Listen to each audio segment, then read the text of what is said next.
Hey everyone! In this video, I'm going to show you how to change currency in Google Sheets to ensure your financial data is formatted correctly, whether you're working with dollars, euros, or any other global currency. First, select your data. Before you can change the format, you need to tell Google Sheets which cells contain your monetary values. Click and drag your mouse to highlight the cells, rows, or columns that contain the numbers you want to convert. You can also click the letter at the very top of a column, like column A, to select every cell in that list at once. Next, use the Format menu. While there is a dollar icon on the toolbar, that only applies the default currency. To choose a specific one, you need the full menu. Go to the top menu bar and click on Format, then hover over Number.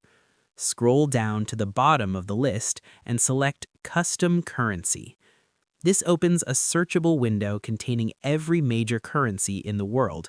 You can type euro, yen, or pound into the search bar to find exactly what you need. Lastly, apply and adjust decimals. Once you've found your currency, you can finalize how it looks on your sheet.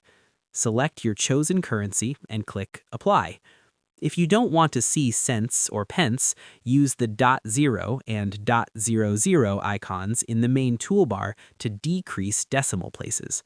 This will round your numbers to the nearest whole unit while keeping the currency symbol intact.